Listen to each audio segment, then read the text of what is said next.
जय माता दी दोस्तों, स्वागत है आपका हमारे यूट्यूब चैनल पर। आज मैं आपको कामदा एकादशी के बारे में बताने जा रही हूँ। कामदा एकादशी के दिन विष्णु भगवान की पूजा की जाती है। इस दिन व्रत करने से हर तरह के दुख और कष्टों से मुक्ति मिलती है। मान्यता है कि इस दिन व्रत पूजन करने से अधूरी मनोकामनाएं विष्णु भगवान पूरी करते हैं, इसलिए इसे फलदा एकादशी या कामदा एकादशी भी कहा जाता है। अगर आपका पति या बच्चा बुरी आदतों का शिकार हो तो भी कामदा एकादशी का व्रत रख सकते हैं। कहते हैं जो विधि विधान से इस व्रत को रखता है उसका तन और मन दोनों शुद्ध हो जाते हैं, जिंदगी भौतिक सुख से परिपूर्ण रहती है। आइए जानते हैं कामदा एकादशी की व्रत विधि। एकादशी को निर्जला व्रत करना होता है। सुबह स्नान करके सफ़ेद पवित्र वस्त्र पहनने चाहिए और विष्णुदेव की पूजा करनी चाहिए। विष्णुदेव को पीले गेंदे के फूल, आम या खरबूजा, तिल, दूध और पेड़ा चढ़ाना चाहिए। ओम नमो भगवते वासुदेवाय का जाप करना चाहिए और मंदिर के पुजारी को भोजन करवाकर उनको दक्षिणा देनी चाहिए। अब मैं आपको सुनाऊंगी कामदा एकादशी की व्रत कथा। तो आइए करते हैं कथा को प्रारंभ। धर्मराज युधिष्ठिर कहने लगे कि हे भगवान, मैं आपको कोटि कोटि नमस्कार करता हूँ।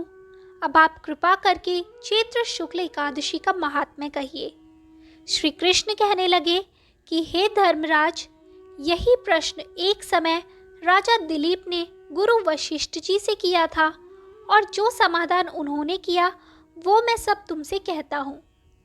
प्राचीन काल में भोगीपुर नामक एक नगर था। वहां पर अनेक ऐश्वर्यों से युक्त पुंडरीक नाम का एक राजा राज्य करता था। भोगीपुर नगर में अनेक अप्सरा, किन्नर तथा गंधर्व वास करते थे। उनमें से एक जगह ललिता और ललित नाम के दो स्त्री पुरुष अत्यंत वैभवशाली घर में निवास करते थे। उन दोनों में अत्यंत स्नेह था, यहाँ तक कि अलग अलग हो जाने पर दोनों व्याकुल हो जाते थे। एक समय पुंडरीक की सभा में अन्य गंधर्वों सहित ललित भी गान कर रहा था। गाते गाते उसको अपनी प्रिय ललिता का ध्यान आ गया और उसका स्वर भंग होने के कारण गाने का स्वरूप बिगड़ गया। ललित के मन के भाव जानकर कारकोट नामक नाग ने पद भंग होने का कारण राजा से कह दिया। तब पुंडरीक ने क्रोधपूर्वक कहा कि तू मेरे सामने गाता हुआ अपनी स्त्री का स्मरण कर रहा है, अतः तू कच्चा मांस और मनुष्य को खाने वाला राक्षस बनकर अपने किए कर्म का फल भोग। पुंडरीक के श्राप से ललित उसी क्षण महाकाय विशाल राक्षस हो गया।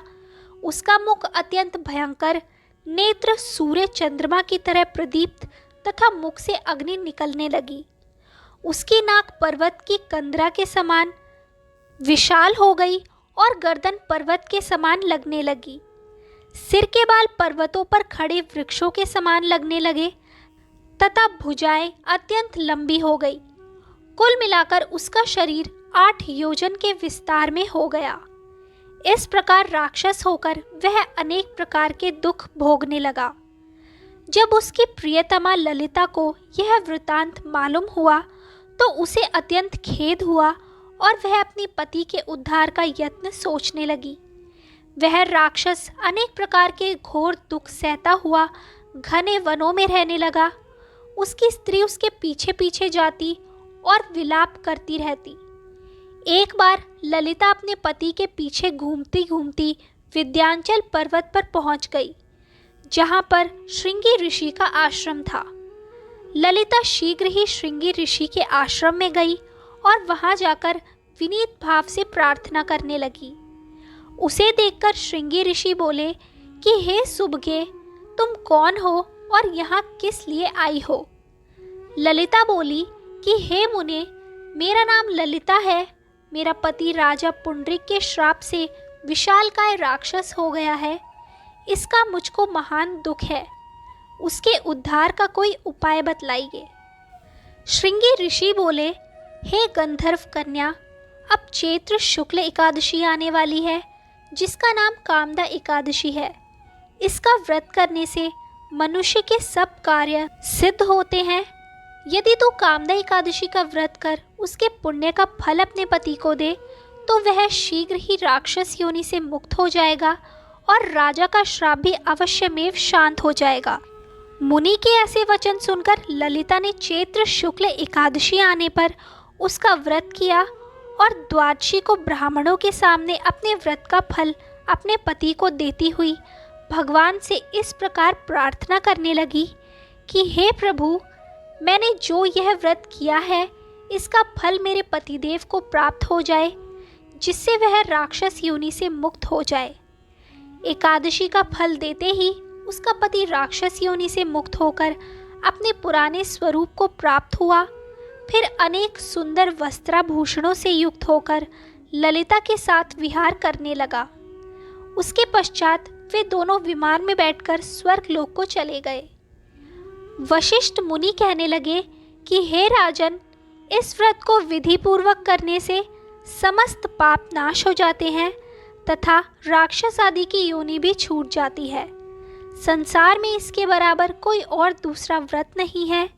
इसकी कथा पढ़ने या सुनने से वाजपेयी यज्ञ का फल प्राप्त होता है। तो दोस्तों, ये थी कामदा एकादशी की व्रत कथा। आपको ये कथा कैसी लगी हमें कमेंट करके ज़रूर बताएं। अच्छी लगी हो तो हमारे चैनल को सब्सक्राइब करें और शेयर करना ना भूलें।